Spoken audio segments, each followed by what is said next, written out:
Hi there, welcome to the YouTube channel. Quick bonus video for this week. I'm recording this the day after the announcements of what's coming to mtgo from the wonderful people at Daybreak Games, and they are wonderful, and I'll come to why in a minute.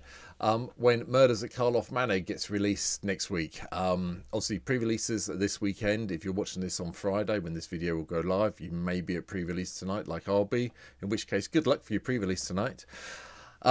But they have announced on the wonderful mtgo Discord channel and on their webpage and on Twitter a whole load of things that are coming up, and I think it's worth me saying, after I complained a lot, and I mean a lot, about the missed opportunities with Commander from Lost Caverns of Ixalan last time.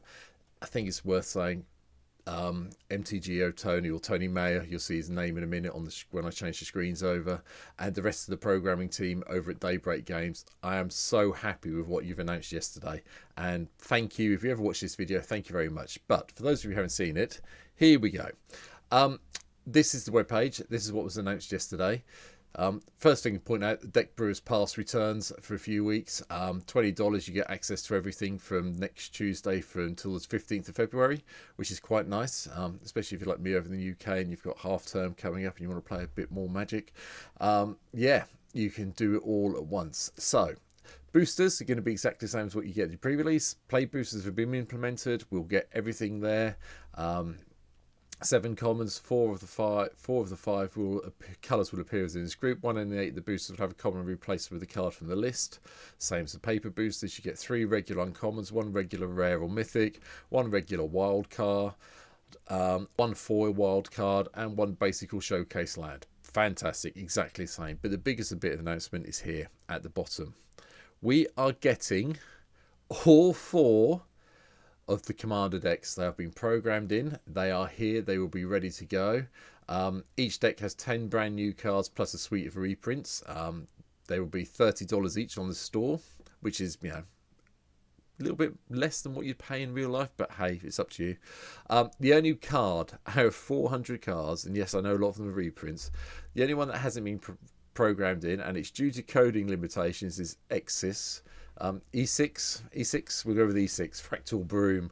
Due to coding limitations, it's going to have an Anointed Procession in the deck instead. I've got no issue with that, because if you look at E6, it's kind of a complicated one. The first time you would create a 1 or more tokens during each of your turns, you may instead choose a creature other than E6 Fractal Bloom and create that many tokens that copies that creature. Yeah, I can understand why there's going to be programming limitations for this. Completely understand it. It would have been nice to have it. I mean, it was Commander 2021 after all. It would have been nice to see it by now. But you know what? Daybreak Games, not an issue. You can't get this one programmed in. I haven't got an issue with it at all. But the reason I mentioned this, and we're going to go through it, I mean, we all know about the shock lands, all the rest of it, booster fun, all the other stuff. I'll put a link to this page down below if you want to go and read it in Discord, have a flick through it. Is this Commander Corner? For the first time in a long time, we've got a Commander Corner, and oh my, is it massive. Commander backlog, as you know, some of the cards they don't get time to program in, they go in the backlog and they sit there until they have to program some cards in. This is what I was told when I was complaining last time. When they program some of the cards in for a new set in the main set, sometimes it means they can do some of the backlog cards that they haven't had a chance to do before, because they're quite easy to program. And this time we are getting these 32 cards mainly from other sets, plus 3 cards down the bottom here that have been in the backlog for ages. Like I say, there's no links to these. I can't click on them and show you what they all are. But what I have done is use Scryfall just to show you just the pure legendary creatures that are coming through this time, so we can have a quick look at them. These are all cards that at some stage I will cover here on the YouTube channel. Obviously, the next few weeks will probably be mainly the main MKM cards. But if we get some of these as well, we might pick them up. So the first one coming back from Commander Legends for Baldur's Gate is Abdul Adrian Gorion's Ward. Enters the battlefield, exile a number of landline permanents you control. Until it leaves the battlefield, you get a 1/1 soldier for each permanent exiled this way. Choose a background. We have another commander that's very good in token decks, or being a token deck itself, so I'll be thinking about this. After Abdul, we have Alibo, Ancient Witness, coming in. Oh, I've got to remember where else it's coming from now. Commander 2021. Yep, okay. Other artifact creatures you control have haste, and whenever one or more artifact creatures you control attack, Abul Ancient Witness deals X damage to any target and you scry X, where X is the number of tapped artifacts you control. Goes very well in some decks already. Akin Patel springs to mind straight away as an addition in there.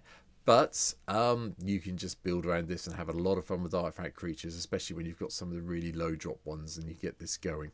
So again, another deck I'll be thinking about quickly, and we'll get a deck tech up on this soon, but obviously after MKM. After that, we have another one coming in from the Battle for Baldur's Gate, which is Allura Merry Thief.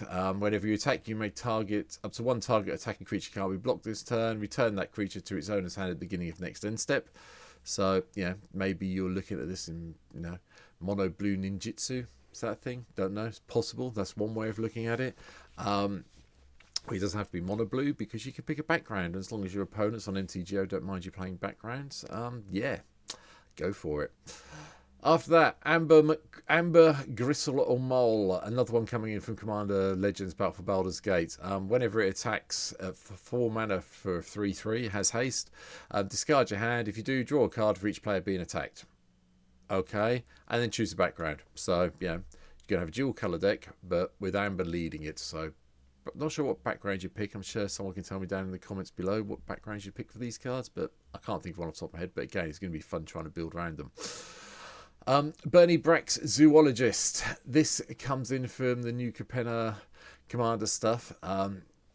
It turns, I don't quite know why it's in the Murders of Karloff Manor Commander decks, but we're here. It's got Convoke, so that's an easy one to do. But at the beginning of each end step, if you created a token this turn, draw a card. Go straight in with Abul, who we talked about earlier, Abul Adrian. It can go into any token deck. Is it going to be something you're going to play as a commander on your own? Not sure at this stage, I'll be honest, but it's going to be fun trying to work it all out. So, like I say, keep your eyes out for these. Next up, Camber the Plunderer. This was a partnership pair from the Crimson Vow Commander set. Oh, yes, over here. Sorry, just there's over here if I need to look it up.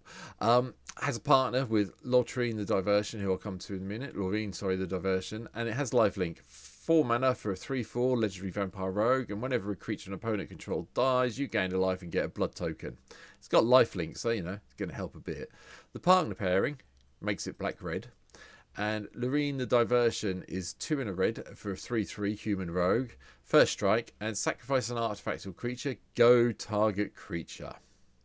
Now, Laureen, you can do it. The partnership pairing is not the end of the world because the creatures would die, probably due to the goading. That's fine, but there's a lot of goad decks out there in mono red land at the moment, and Laureen really does fit into them quite happily on her own. Whether she'll be able to stand alone, but when I do this thing, it will be the partner pairing once I've managed to pick them up. So keep your eyes open for these. Like I say, MKM will come first, and then we'll go back in to look at some of these, or we'll mix it up a little bit. Depends what I can pick up on MTGO. So that's those two. Next one, Kyla, Sigardian Emissary, comes in from Midnight Hunt as well. This was in the green-white token deck, if I remember correctly. Whenever another human is about field energy control, put a +1/+1 counter on Kyla, and then other humans get +1/+1 for each counter on Kyla. Massive 5 mana for a 2/2 isn't great, so you will need to protect this. So, there will be Swiftfoot boots, there will be anything gives Shroud, hexproof, so on and so forth, indestructibility for this person. But you need to then make sure you have enough mana in place. So this one's going to be a challenging one to do when I get around to it. So I am thinking maybe this will be one of the later ones you do, but you will see it here on the channel. Millicent, Restless Reverend, comes in at 7 mana for a 4/4 Spirit Soldier. And this spell costs 1 less to cast for each spirit you control. So basically you should be able to get this down for blue and white. And whenever it deals, or another non-token spirit creature you control dies or deals combat damage for play, you get a spirit token. Blue-white control deck, Anointed Procession, here we go. Let's have a whole load of flying spirits. Thank you very much, and we'll do it that way. This one's going to be a really easy one to beat this build from my point of view, so you'll probably see this as one of the first ones that comes out when I get around to doing these. The one that really, the 2 cards that really do excite me are next though. Fapine, Boss's Confidant, 3 red, green and white for a 3/6 cat advisor. Creature tokens you control have haste and has parlay. At the beginning of each combat on your turn, each player reveals the top card of their library. For each land card revealed this way, you create a 1/1 green and white citizen creature token. And the creatures you control get +1/+1 until the end of turn for each non-land card revealed this way. Then each player draws a card. I have been trying to build this deck in real life for ages. I am virtually there now. I'm just waiting for some cards to be delivered and it'll be finished. And I have got the shell of it built on MTGO already. I've just been waiting for in the day when I hope Fafine, Boss's Confident, really appears. And it's here now. So this will be one of the first cards I pick up, and you will see this one very, very quickly. I promise you that much. I know I said that about the previous one. That's going to be the easiest one to build. This one's already half built on MTGO. So as soon as this comes available and I grab one, probably from one of the online traders, you will see it, and I am looking forward to it. The other card I like, we're going back to the Forgotten Realms Commander. We've now got Wolfgar in. We're nearly there with the whole set of the Drizzt creatures. We've got Bruno, we've got Wolfgar, we've got Drizzt itself. Don't think we've got a category yet on MTGO, can't remember. Just checked, we haven't got category, so not quite there for doing the whole deck tech on the wonderfulness that is the whole collection of the Drizzt creatures. Not quite sure even what general have to lead that at the moment, but you know, we'll worry about that later on. But Wolfgar's here, does the whole melee thing in creatures, melee thing, sorry, in creatures you attack that have a triggered ability, trigger an additional time. Going to be fun to build around this, that is for certain. The final one to point out that's come through and it's not there is a Grothama All Devouring, a 3 and 2 green for a 10/8 creature. Okay, but it gives an ability to every creature on the board. Other creatures have, whenever this creature attacks, you may have it fight Grothama All Devouring. And it's a May ability, you just don't have to do it. But when Grothmar leaves the battlefield, each player draws damage equal to the amount of damage dealt to Grothmar this turn by sources they control. Yeah. Now, you can wipe your own board out if you want to get everything in the graveyard. And you could draw a whole load of cards. I'm not sure what benefit that's going to be in green, I'm going to be honest. Because it would have to be mono green if you're going to play this as a commander. So this is going to take me a lot of thinking to do. So again, one of the later ones that'll come through once I've covered the rest of the MKM stuff. But it's just amazing the amount of cards we get. And I mean, I know I haven't touched on some of the non-legendary cards. I mean, like Errol Extortionist is here. Yeah. So we're getting things like this come in. The Bird Soldier enters the battlefield or deals combat damage to player, exile target lands. As long as that card remains exiled, its owner may cast it. And whenever another player casts a spell from anywhere other than a hand, draw a card. Yeah, that's fine. I can cope with that.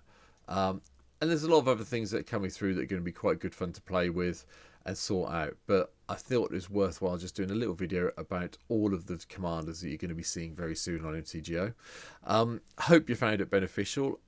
Last time, I will say thank you, MTG Tony on the Discord for chat and the rest of the programming team at Daybreak Games. I'm so excited to see all these cards joining MTGO. Hope you are too. And yeah, keep your eyes out. Deck techs will be coming soon. Maybe some random ones next week until the set releases, and then once the set releases, you'll see some more regular commander ones. I've got a couple of things I need to do for next week while we wait for the set to release, but that's it. I hope you've enjoyed today's video. Let me know in the comments if there's anything you're excited about. Please hit the subscribe button if you haven't already. Appreciate you being here. 336 as I record this one. Literally had someone subscribe about 20 minutes ago before I started recording this, so thank you very much, that person. But for now, thanks for watching. I'll see you soon. Take care. Bye.